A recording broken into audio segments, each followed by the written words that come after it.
same as Jupiter in layout, except the board was dark blue rather than green. The first thing I noticed was that the usual level icons had been replaced with with a blue rock and some kind of orange honeycomb shape. There was one icon that had part of the jungle icon shape, but I didn't pay much thought to it. I checked the other side of the board to see the new monster.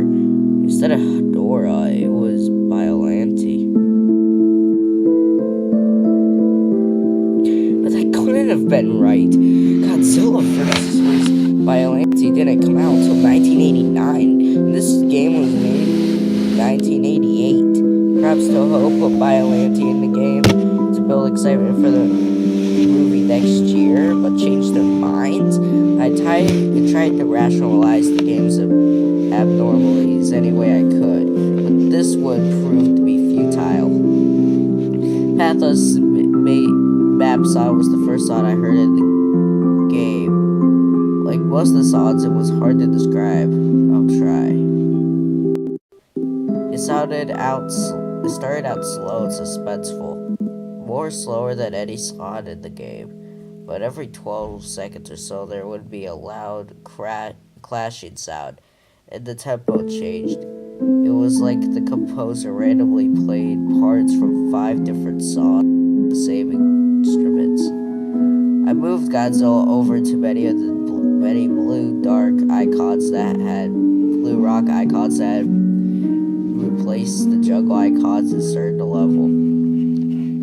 The level resembled a blue mountain range with a blood red planet in the sky.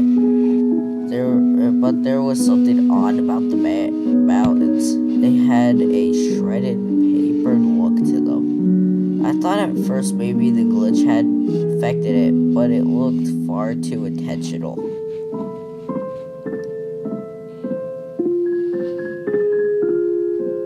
I quickly noticed something else about this new level. There were no enemies at all, not even 8 obstacles. I should also mention that this was the point where the point meter started to become glitched beyond comprehension, but it didn't bother me much. I never keep up with game points. So without having to focus on anything, I listened to the music while walking through the level unopposed. The music had a sorrowful feel to it. It would have been rather pleasant had I heard it in a normal game. The level went on for 3 screens. With no obstacles around it, I finished it very quickly.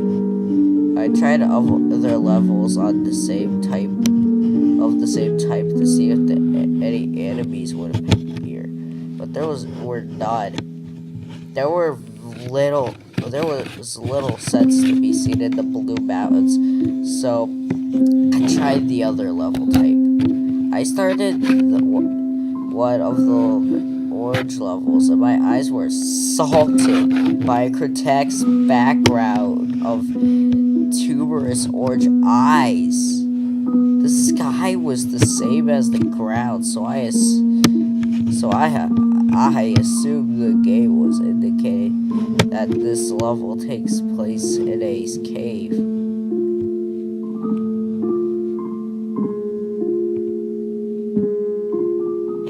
The only enemies here were Batagon, Spawn, but as you can see, the little things were everywhere. The music certainly didn't help, with a mixture of screeching sounds and loud drum beats that sounded like a monster's theme in a horror film. After completing it, I tried to avoid playing through any more of these levels whenever I could. The map was short, so it was only a few minutes before I was headed towards a rematch with Zora Margira. But this time, their sprites and attack patterns were vastly different.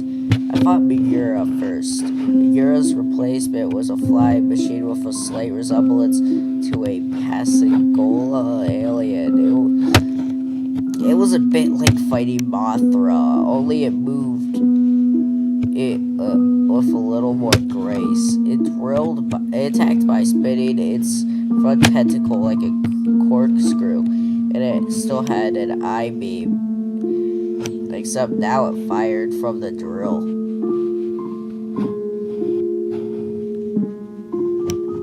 The slinky aberration had replaced Godzilla, and the new beast was more of a challenge.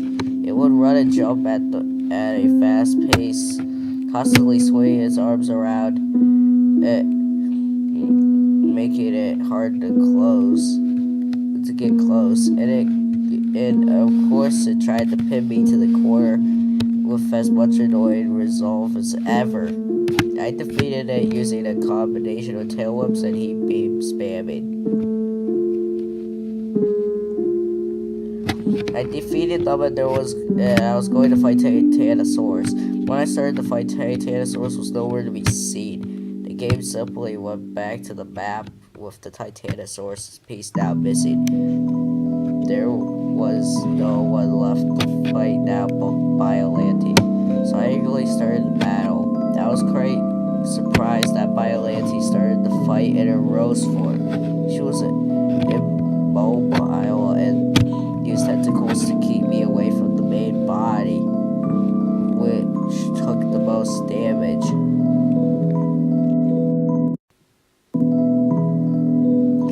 As expected, she turned into her final form after taking enough damage.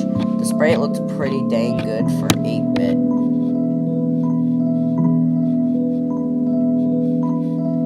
The battle technique was the same, except that Biollante could move,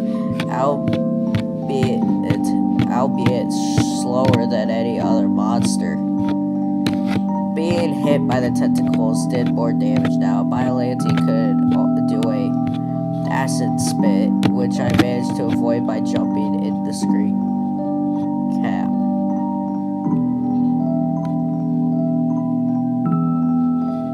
Not much more difficult to beat the Titanosaurus.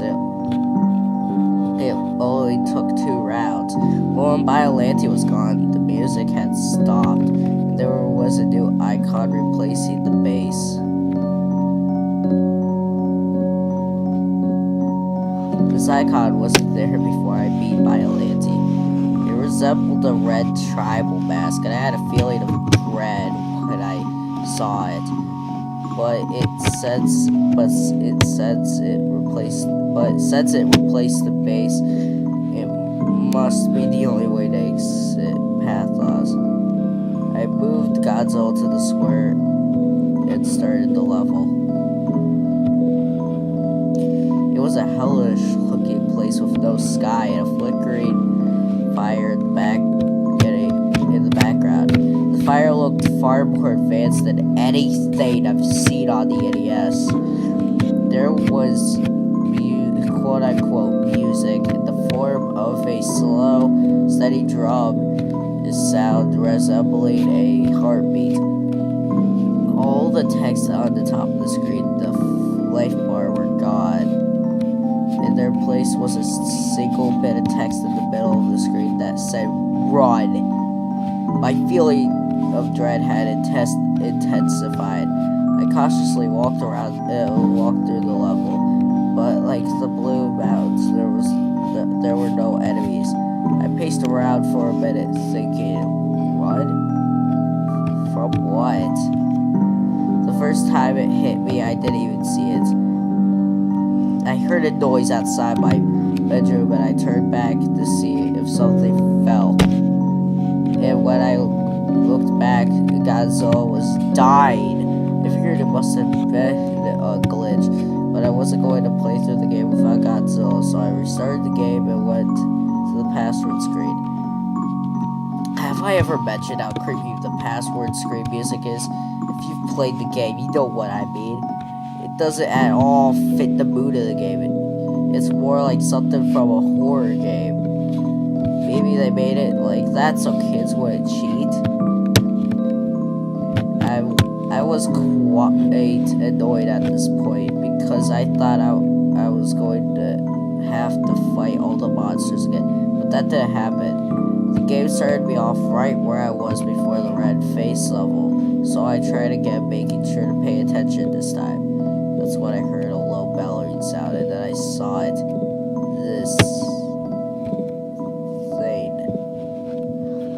Do you know that feeling when your body has when you feel like you're in extreme danger? You start to recoil intense as the adrenaline flows through your veins, and your nerves start to feel very cold. That's the feeling I had when I took the screen cap. I haven't seen all the Godzilla movies, but I'm pretty dang sure this was never in any of them. It had to be something the creators made up, but what kind of sick frick would put this in a children's game?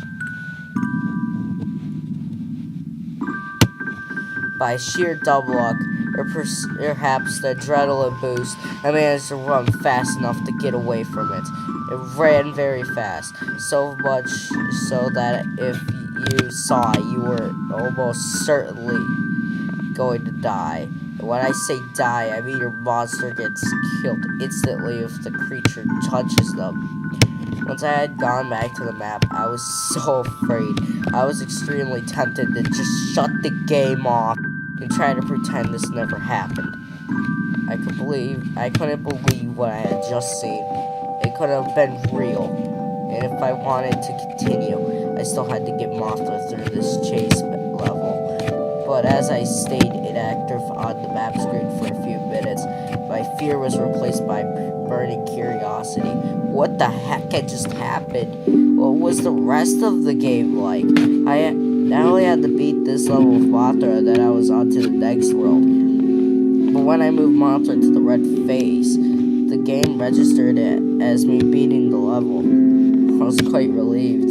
I tried to prepare myself for the next world. Trance.